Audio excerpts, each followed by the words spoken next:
Welcome to Business Amplified with host Kevin A. Dunlap. This podcast is for small business owners aiming to amplify their enterprises. Explore strategies to play a bigger game by becoming an author, public speaker, podcast host, or expanding your brand in other ways. Elevate your business on Business Amplified. Hello and welcome back to Business Amplified. Today we have a wonderful guest. She's coming to us all the way from Calgary in Canada. Her name is Marlene, and I cannot wait to hear more about what she does and the stuff that she wants to share with you guys in the audience. So Marlene, welcome to the show. Thanks, Kevin. So Marlene, as I start all of my shows, we're always going to ask, who are you, what is it that you do, and why is it that you do it? Okay, thank you. Well, I call myself a mindset coach now. I actually took my coaching training about 20 years ago and was what you might call like an executive coach or business coach, really, really foundational coaching around people's personal performance, around their leadership skills, around their ability to get things done, get the right things done. And a few years into that, I kind of veered off into a specialty area called energy psychology.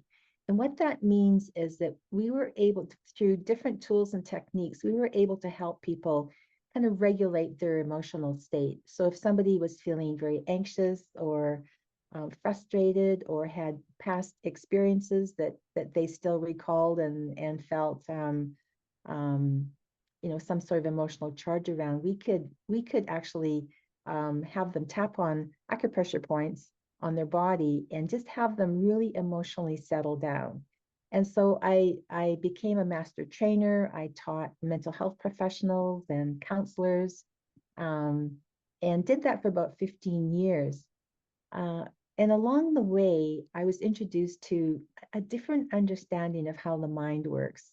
So to give you an example of this, we've always thought that the mind works kind of like a camera. So we're taking in information from the outside world through our five senses. We're observing, we're listening, and so then they're responding or reacting to what we see or what we hear. So kind of what we call like the outside in, and that becomes our experience of how we're kind of in reaction to the outside world. But 50 years ago, a gentleman had a very profound experience where he saw that the mind actually works more like an old-fashioned movie projector. So we're actually projecting our experience out through three foundational, what he called principles. So we have this capacity to essentially bring our thoughts alive in full 3D color animation and feel our thinking. And so our experience actually comes from the inside out. And so what that looks like is if you and I both went to see a play, for example, and then we talked about the play afterwards, we would be quite surprised that we actually saw different things in the play, that we actually experienced different things in the play.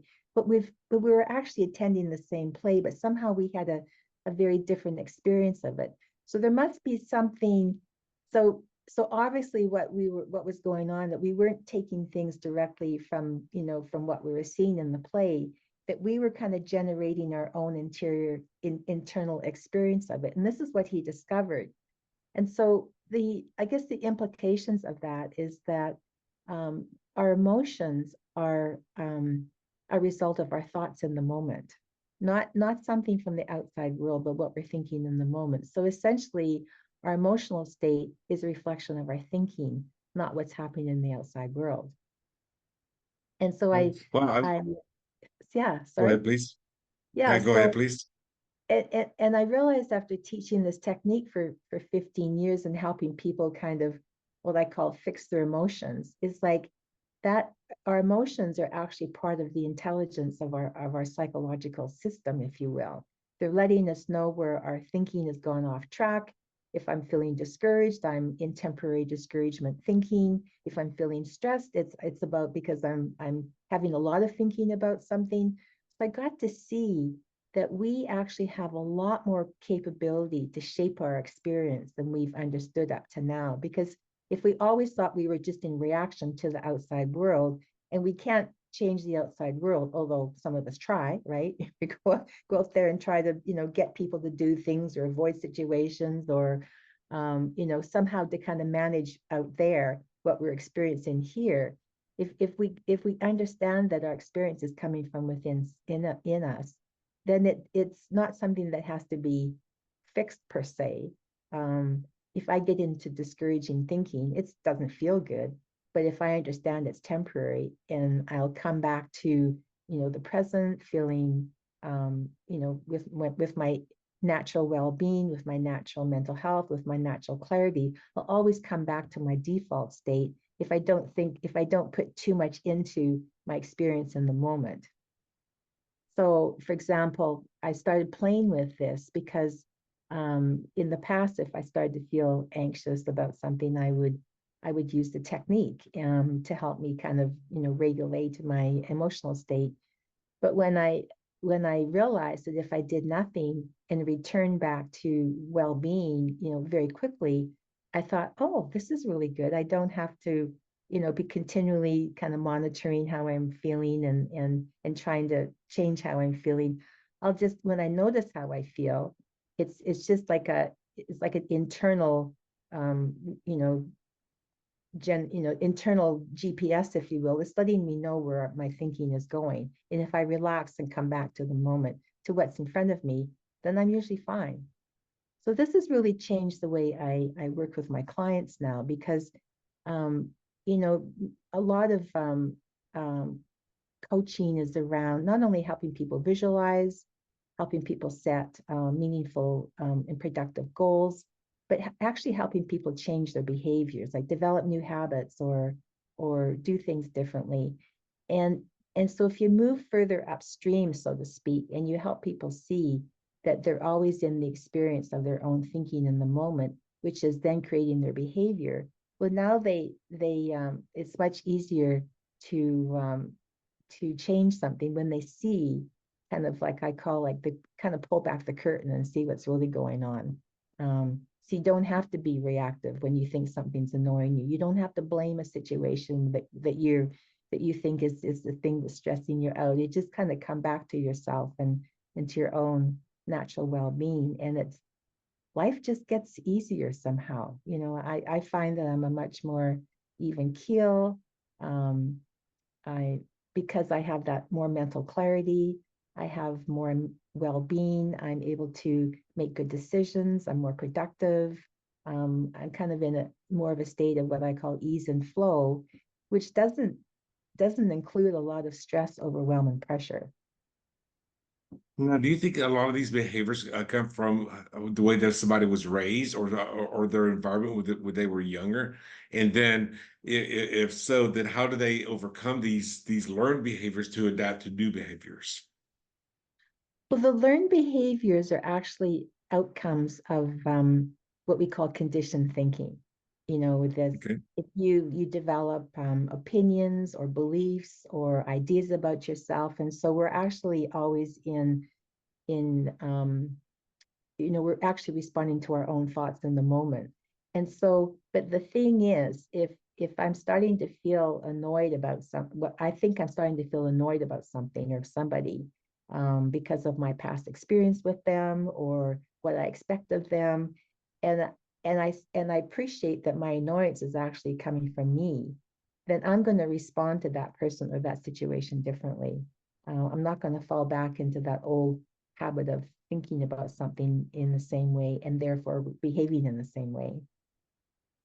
Okay. And I recall from just from my own studies in NLP, in neuro linguistic programming, when somebody has a situation, they're going to generalize it, they're going to distort it, or they're going to delete it. Like you were saying, the person watching the play, two people sitting side by side could see completely different things because the way that they generalize, distort, or delete.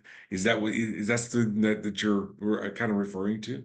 Yeah, because if we're observing the play, for example, I'm kind of referencing what I already think I know about it. I'm referencing my own expectations, my own beliefs, my own, um, uh, my own likes and dislikes.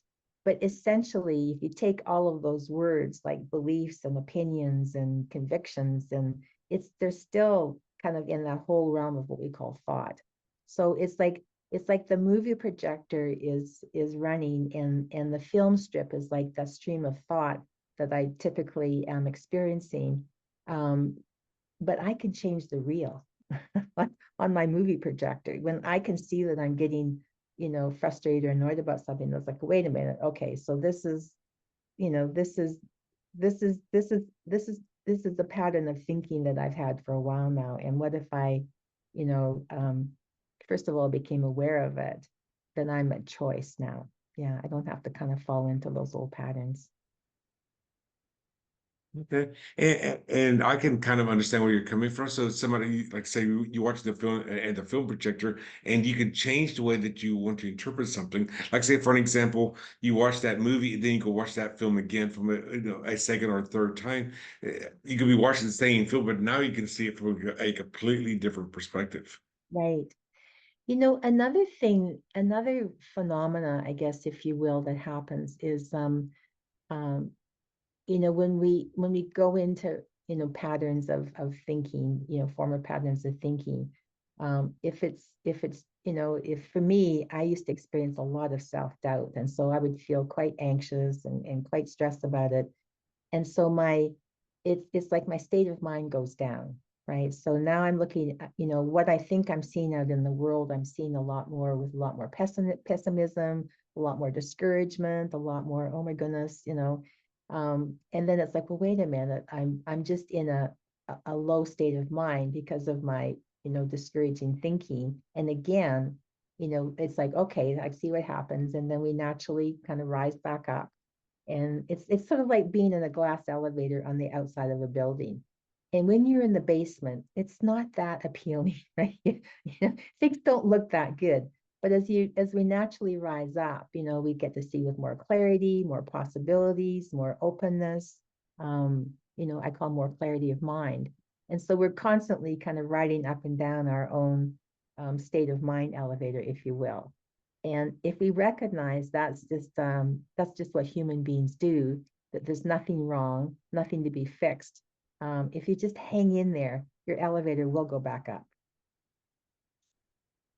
And I can see where you're coming from on that because yes, we all go through ebbs and flows, or we all go through this roller coaster ride of life.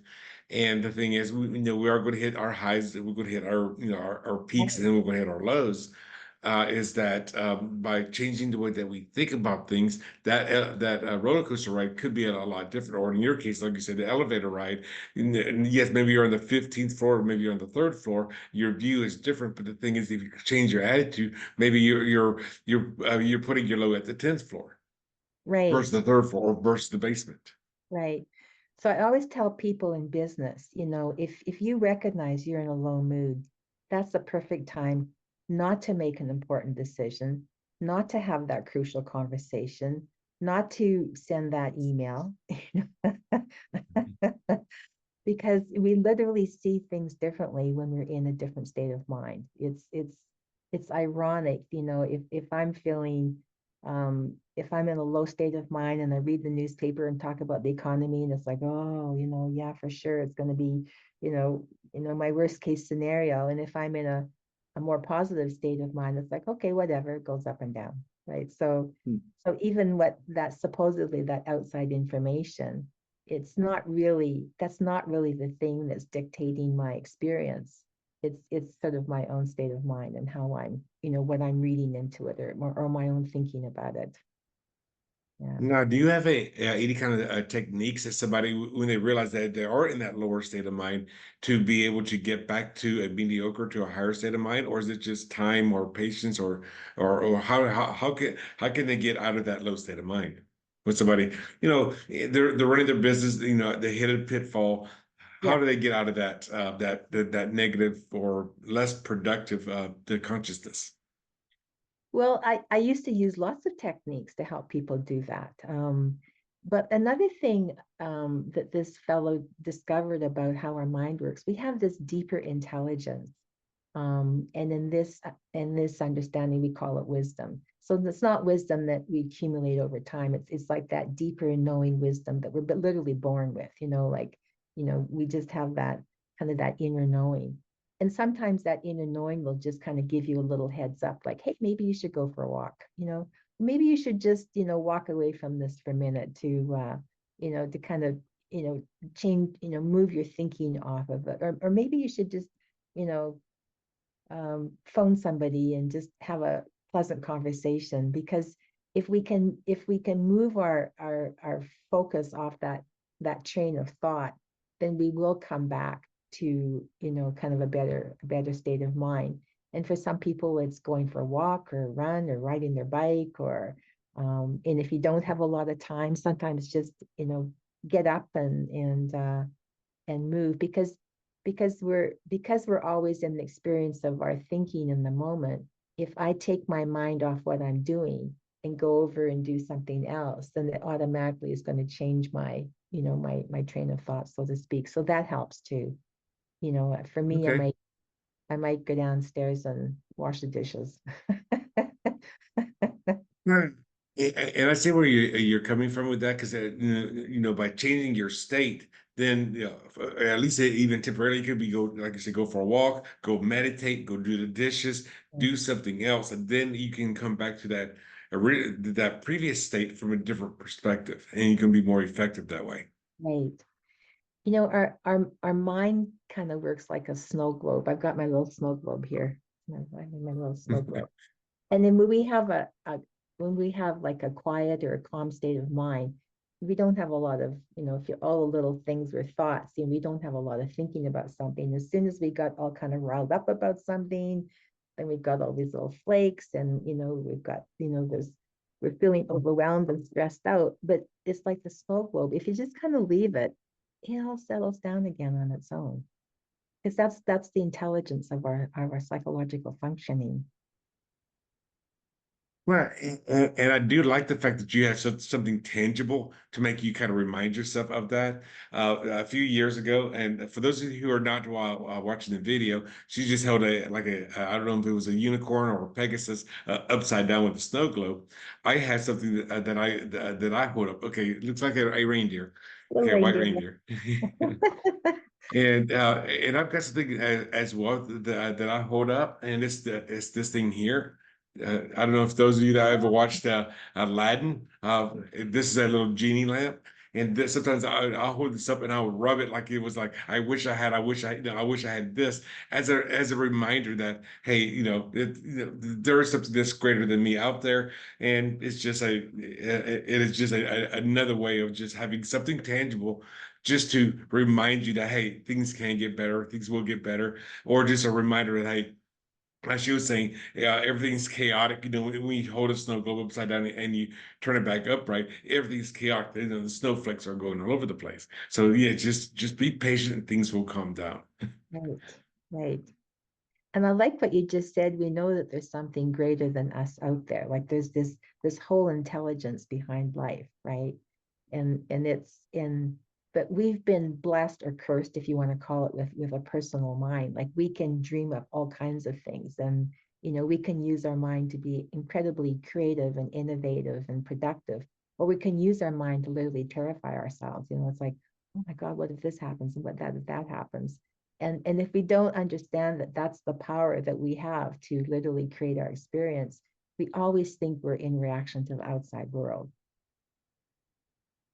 And I've said this to friends of mine for many years now, because we can act responsibly or we can react reactionary.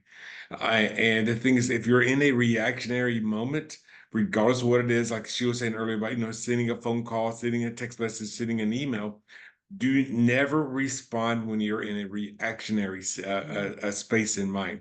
Yes, you could write the email, you could write the text message, just do not hit that send button, and then come back an hour later and 2 hours later, or maybe the next morning.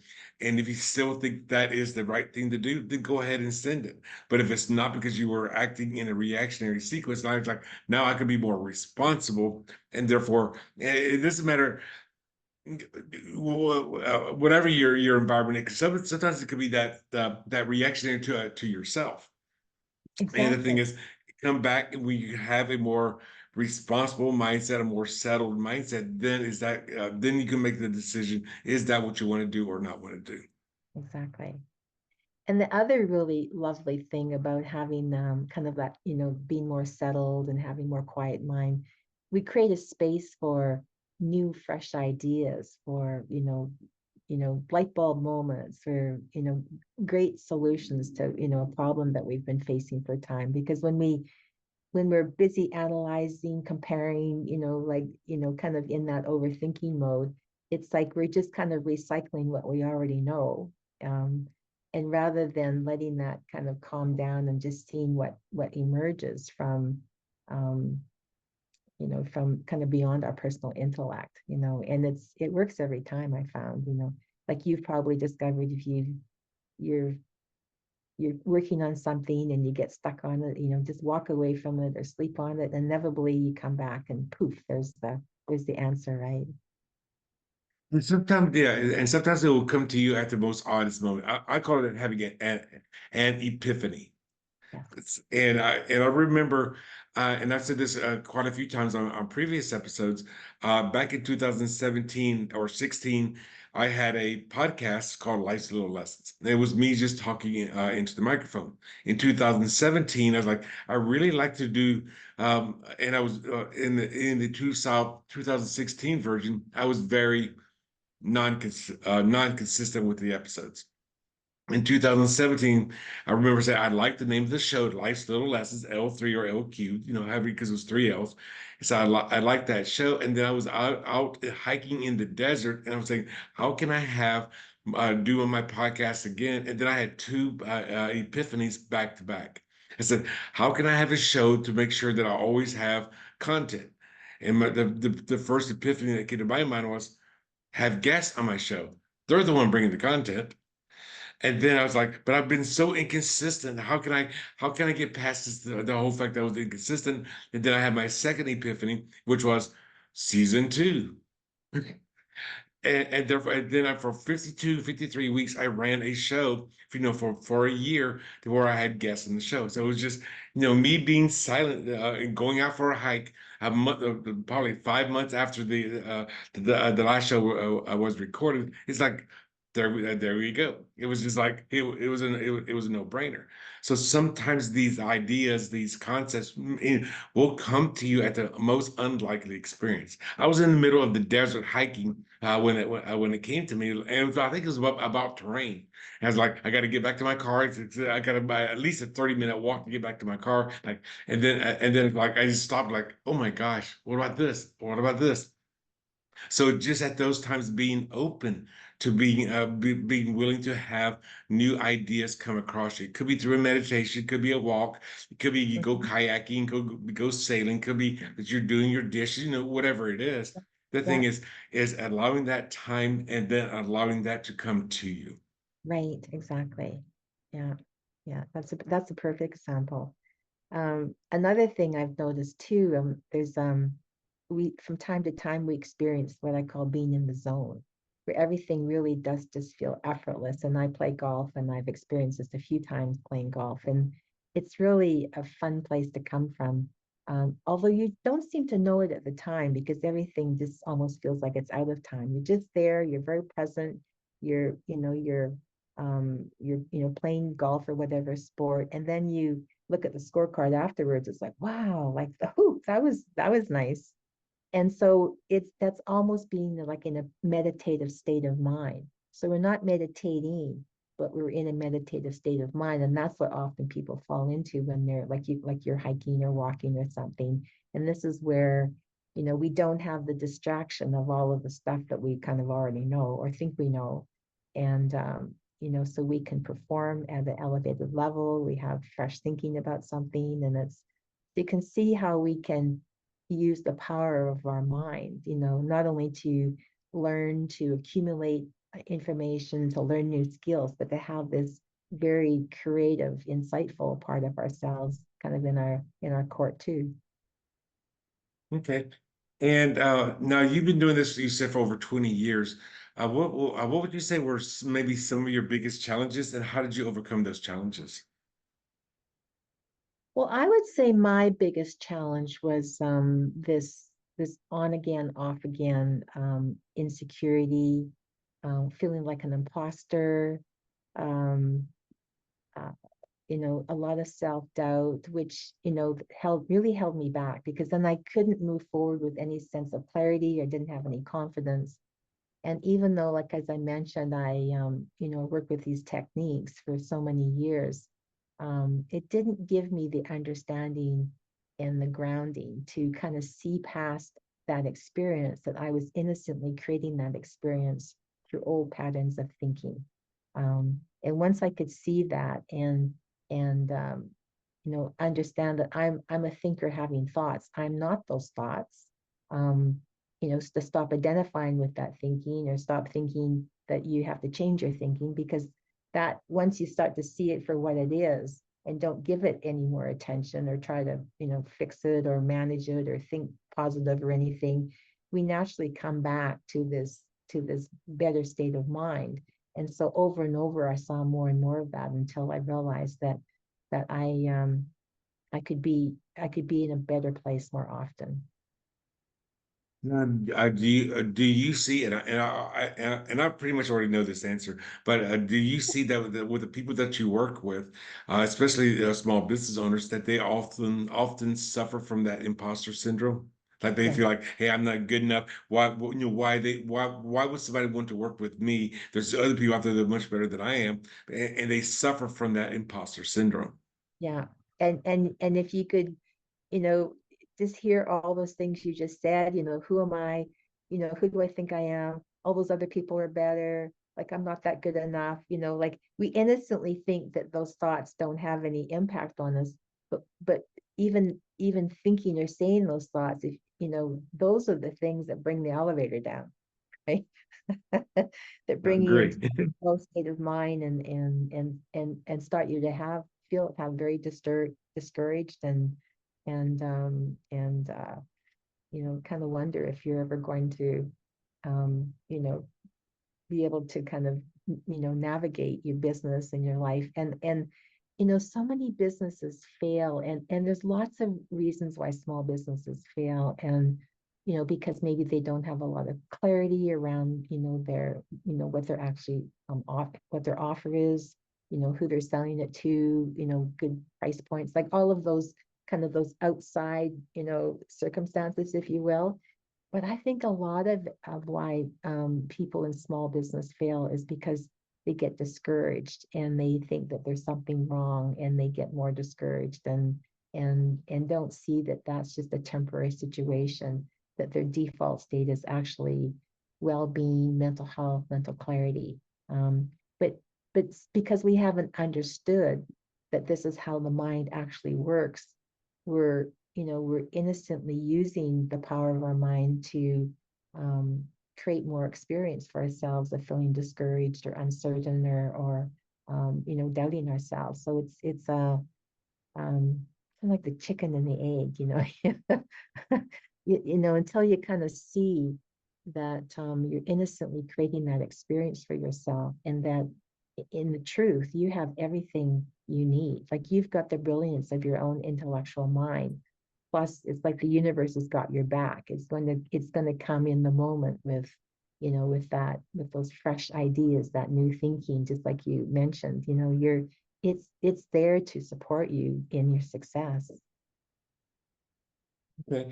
And I've realized over time for myself, like a lot of people, when they're hitting those challenges or those limiting beliefs, is that they don't look at their wins. They don't look at what you have accomplished. And then oftentimes when they share with what they have accomplished, other people say, "Oh my God, you've done this, you've done that, you've done that," and the individual that is experiencing is like, they kind of discount those accomplishments as a given, rather than what other people see as an accomplishment. Yeah, absolutely. that's what happens when we're in a low state of mind. We don't appreciate ourselves. We don't see our capabilities. We don't see how well we've done in life up to now. And then other days when you're in a better state of mind, you say, well, wait a minute, I can do this. I've got this.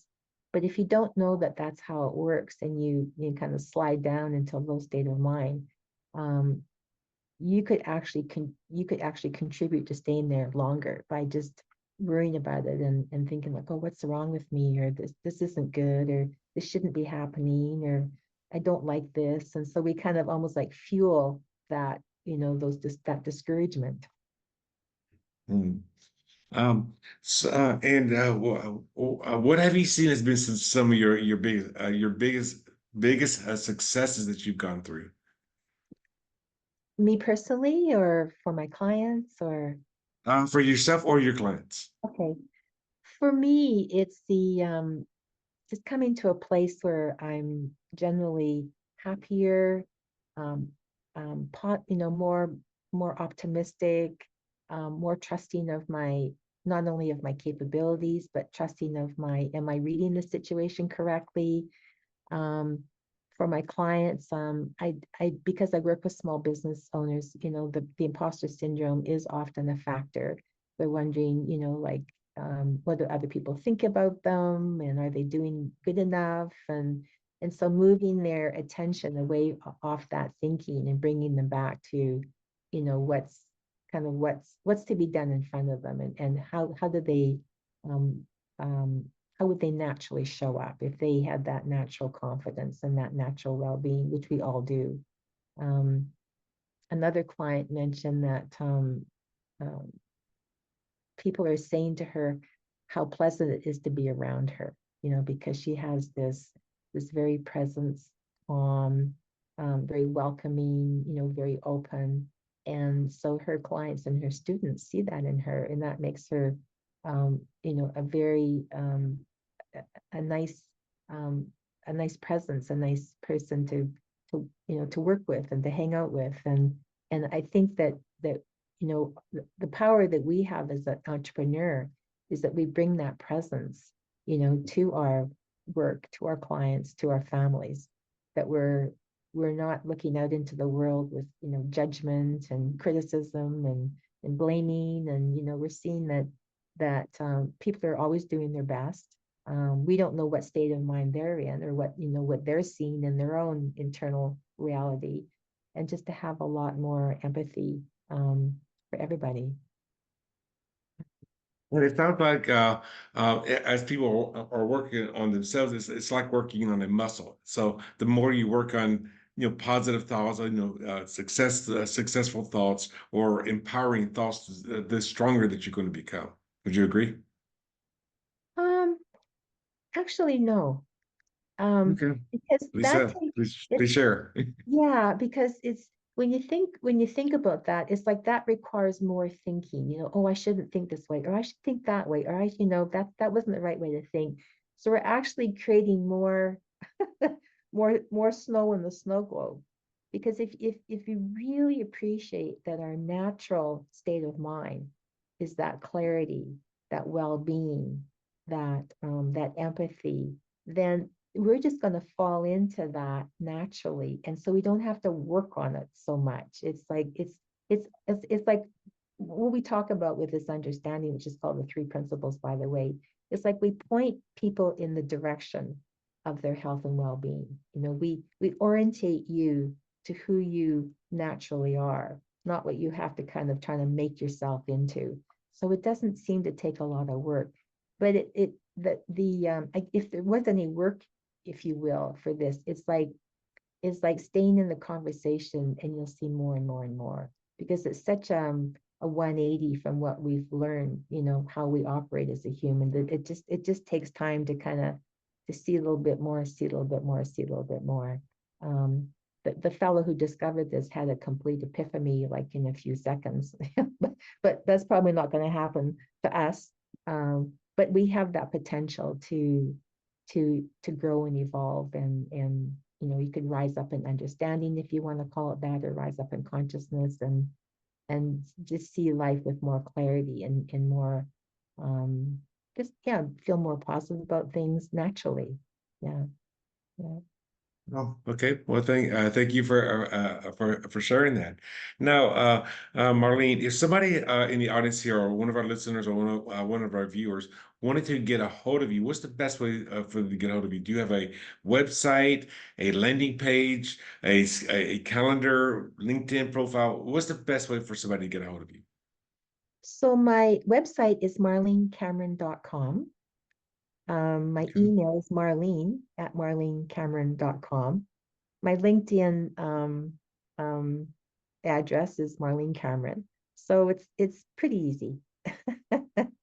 So if you're looking out to find Marlene, her name is Marlene, Marlene. Her last name is Cameron, Cameron, just like it sounds. So MarleneCameron.com, Marlene Cameron on LinkedIn, or Marlene@MarleneCameron.com. It's a pretty simple way to get a hold of her. Thank you for sharing that, and thank you for keeping it simple. Yeah, thanks, Kevin. Yeah. Now, are there any last words that you'd like to share with the audience in order in order for them to get more out of their life, out of their businesses, or out of just themselves personally? I thought of a metaphor this morning before we spoke. It's sort of like, if we were in our car and we were at a stoplight, for example, and it was a very pleasant day, we're just going for a drive. We're probably feeling pretty relaxed, just enjoying ourselves. And and and when the car speeds up and all these things, all the scenery starts flashing past, we don't necessarily get more stressed about it, right? Because we know we're in our car and we're driving, and it doesn't matter the speed of the car. But what happens with people in life, they think when their life speeds up, that means that they're going to feel more distressed or more overwhelmed or feel more pressure. But that doesn't have to be the case. You can just let that stuff go by. Kind of stay with yourself, work with whatever's in front of you that needs to be attended to, or what you want to get done, and not so much worry about the all the distraction of the outside world. Cool. So you're in the comfort of your own car. Got Right, it. right, right, right. Well, Marlene, I do want to say thank you for being on the show today. It's been a great pleasure having you. Now, again, if you want to get a hold of Marlene, just go to her website at marlenecameron.com. Also, to do a quick little plug for our podcast, for those of you who are on the podcast or listening to it, if you want to be part of this show, or you know somebody who could be a great guest for the show, just go to businessamplified.net/pre-interview. Again, businessamplified.net/pre-interview. There is no dash in there. And Marlene, again, I want to say thank you for being part of the show today. Yeah, you're very welcome. My pleasure. So guys, thank you for listening in. And until next time, be amazing. Thanks for tuning in to another empowering episode of Business Amplified with Kevin A. Dunlap. If you found value in today's insights, don't forget to subscribe, rate, and share the podcast. Keep amplifying your business. And remember, your success journey is our inspiration. Until next time on Business Amplified, go out there and make your business thrive.